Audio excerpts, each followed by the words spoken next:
Juan Kapitulo 6, versikulo 35. Si Jesus miingon kanila, "Ako mao ang pan nga naghatag sa kinabuhi. Ang muari kanako dili nagayod gutomon, ug ang mutuo kanako dili nagayod uhawon." Ang mga puno Pan sa kinabuhi. maglikon unta sa mong pagtuo ug gagaka kami sa pagtuman sa imong mahal nga kasuguan.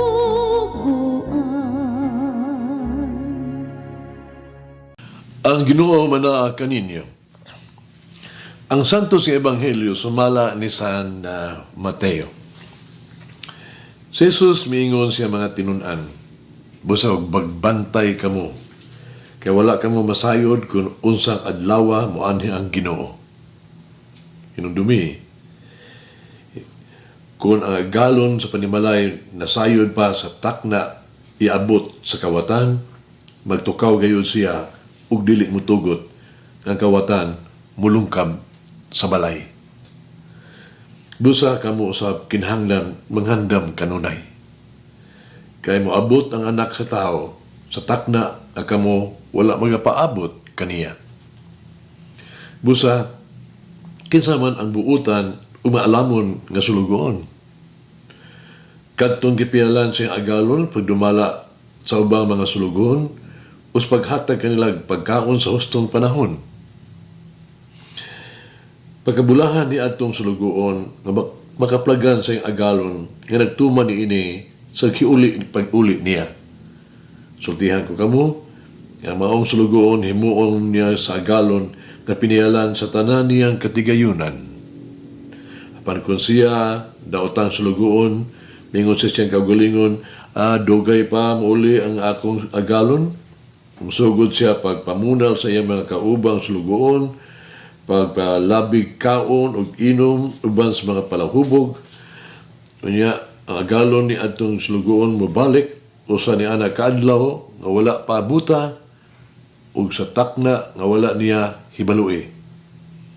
Ug tagud-taguron siya sa agalon ay agumon siya sa idangatan sa mga tigpakaron ingnon. Dito maghilak siya ug magkagot ang iyang ngipon. Ang Ebanghelyo sa Ginoo. Pasalamati ang Ginoo kay siya maayo, ang iyang gugma mulungtad hangtod sa kahangturan. Pasalamati ang Diyos sa tanang mga Diyos, ang iyang gugma malungtaron. Pasalamati ang Ginoo sa mga Ginoo, ang iyang gugma malungtaron.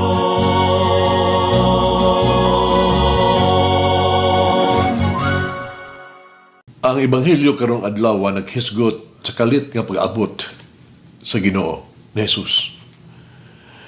Siguradong maabot si Jesus apang wala mahibalo kita kanusa o sa unsang paagiha. Usa kinahanglan kitang magbibidantayon. Kinahanglan kita nga sama sa giingon ni Jesus magbabilig nagtukaw. Ang pagbidantayon mao ang pagka matinagdanon. Ang pagbidantayon ng kinahanglan og pailob o paglahutay sa atong bahin. Ang pagbidantayon nagpasabot na kita malaumon bisan pa sa iyang pag-abot, madugay ba o madali. Andam kita pagbuhat sa angay natong buhaton. Tuman sa mga buhaton nga gihatag kanato. Samtang nagbantay kita sa pag-abot ni Jesus, duha ka butang ang gipangayo kanato. Una, mao ang paghulat. Ang paghulat mao ang pagbilig nagtutok ta sa Dios sa iyang mga sugo o sa iyang makanunayon nga pagtawag. Ang paghulat mao ang pagpabilin sa tuang kaugalingon sa pasalig ngadto sa Dios Jesus. Ang dili gayud isalikway siya. Ang paghulat mao ay pagkamatinumanon kaniya. Ang naglikay sa tuang kaugalingon nga kita mahisalaag sa sayop ng mga pagtulunan o sa mini ng mga propeta. Ang paghulat mao ang pag-aalerto aron ang mga bahandi o kalipayan dili makabulag sa tuang pananaw sa Dios.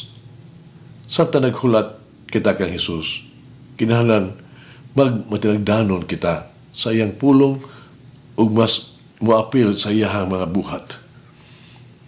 Ikaduha, mao pagtrabaho alang kaniya. Ang pagtrabaho alang kang Hesus dili ang pagkaon o pag-inom, pagpatuyan, kundi ang pagdumala sa iyahang panimalay, sa iyang sugo. Dinhi, kailangan natong talikda ng ato ang katagbawan, ato ang mga walay pagtagag, mga paagi. Kiniusa ka pahinumdum alang kanato sa paghimo sa atong kaugalingon nga busy alang sa Ginoo, busy alang sa buhat sa Dios. Ang pagtrabaho alang kay Jesus mao ang pagpadayon kung giunsa pagkinabuhi ni Jesus o pagpaampit sa gibuhat ni Jesus. Ang pagtrabaho alang kaniya mao ang pagmatinud-anon ug maalamon nga sulugoon. Nga nag-apod-apod sa kaayo sa Dios sa tanan, nag-atiman sa iyang katawhan sa tanang panahon. At ang mga tanong karon atong kaugalingon, kabinantayon ba kita sa pangingilabot, sa pagkaabot sa Dios sa atong kinabuhi? Nahibalo ba kita sa iyang pagpatiwala sa tuang kinabuhi? Usa man nato paghulat o pagtrabaho para niya. Usa kini ka karaang sugilanon may tungod sa tulo ka batan-on nga apprentice nga mga demonyo. Kimutan na silahang agalon. Kung unsa, ito ito the master devil ba? Kung unsa ang ilahang isulti sa mga tao sa kalibutan aron makakuha sila og daghang mga sumusunod. Ang unang yawa mingon ang iyang sultihan sila nga walay Diyos. Agalon mitubag. Adunay pila ka mga tao nga buhi. Nga naguna-una nga ang salapi, kabantog, ug kahom o ilang mga Diyos. Ug nagtuog yun sa o Ginoo.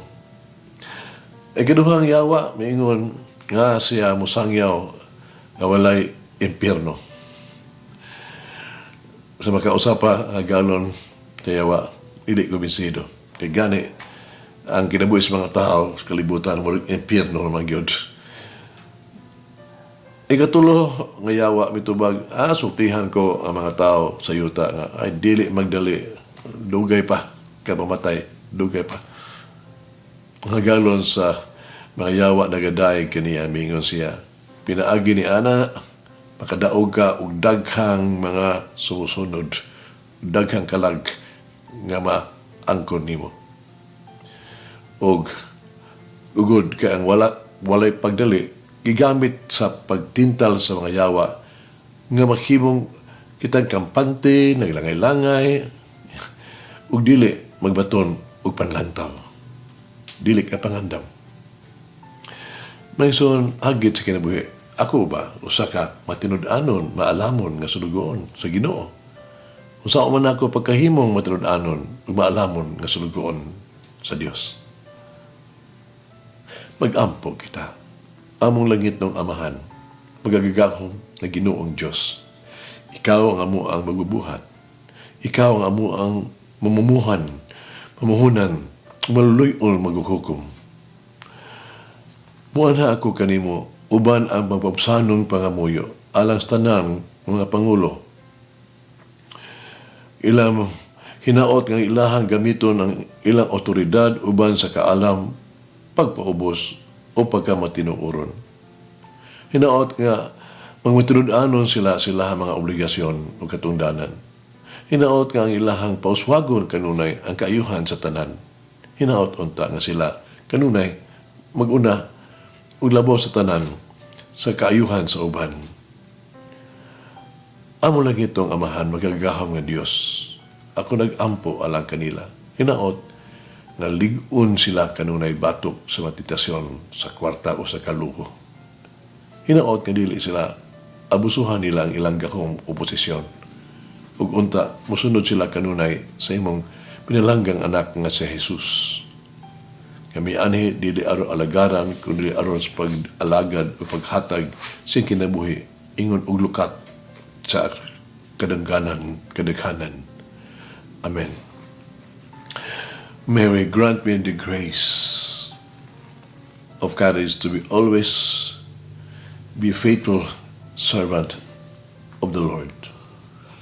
Tudloy ako, Mama Mary, na ako kanunay yun makanunayon sa pag-alagad sa imong anak na ako ang Diyos ug manuluwas. Malangin ang Diyos magagahom sa tanan. Amahan, Anak, o Espiritu Santo. Amen.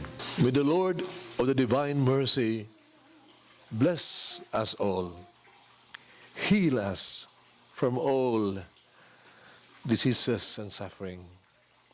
Ayun unta niya kita, tanang mga sakit na to sa lawas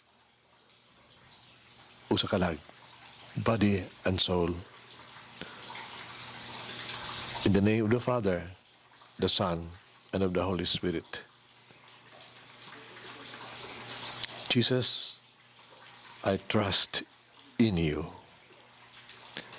Amen.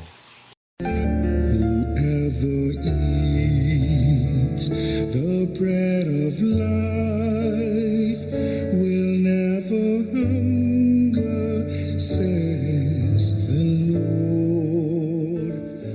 Kay galaan inyong nabati ang pagpaambit ug hamubong pamalandong sa pulong sa Dios pinaagi sa tulumanon pan sa kinabuhi nga gidumala ni Monsignor Daddy Silva. Hangtod na usab sa sunod higayon, daghang salamat. The bread of life.